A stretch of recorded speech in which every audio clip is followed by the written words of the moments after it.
Pour Bob Dylan aussi, les clichés ont la vie dure. Depuis les années 60, il s'en trouve régulièrement affublé, mais a toujours réussi à s'en débarrasser. Comme de l'image du musicien folk qui lui colle à la peau depuis cette époque. Une période pendant laquelle il s'est lié d'amitié avec le réalisateur et photographe Jerry Schatzberg. Ses œuvres sont enfin présentées à Paris. Bertrand Luth.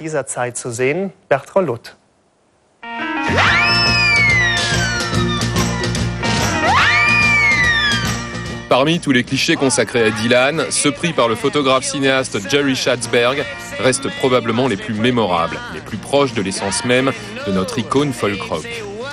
Schatzberg a fréquenté Dylan pendant la période la plus tumultueuse et créatrice de l'artiste, celle qui va de son électrification au festival de Newport, considéré comme un acte de trahison par les traditionalistes du folk, jusqu'à son accident de moto et la réclusion solitaire qui ont suivi.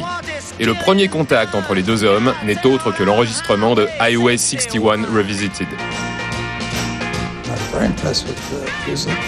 J'étais très impressionné par la musique et j'ai passé beaucoup de temps avec eux, prenant plein de photos.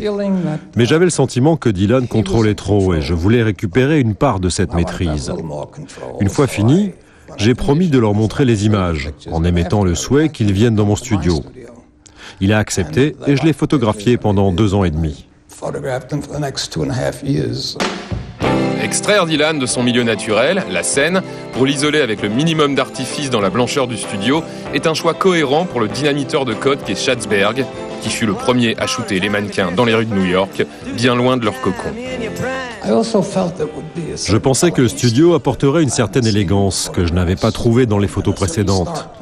Il a accepté et il était impeccable dans le studio. Chaque fois que l'appareil se déclenchait, il faisait quelque chose de différent, il pigeait tout.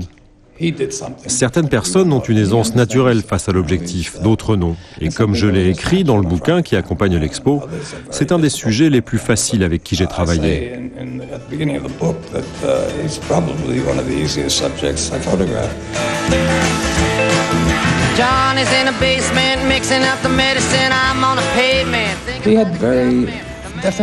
Il avait une opinion très définie de lui-même, de comment ses costumes ou ses chemises devaient être coupés, de ses cheveux bien sûr.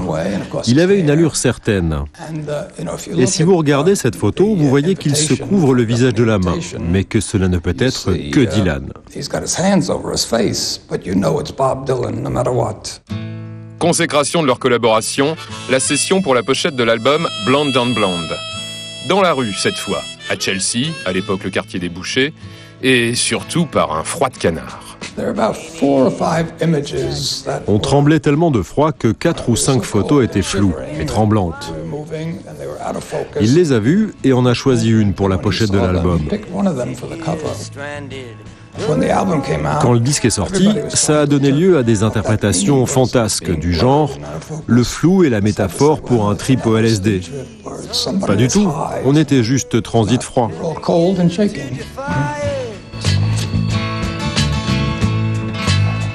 Lights flicker from the opposite loft. Et ces photos sont exposées jusqu'au 26 janvier à la galerie Luc Bellier à Paris.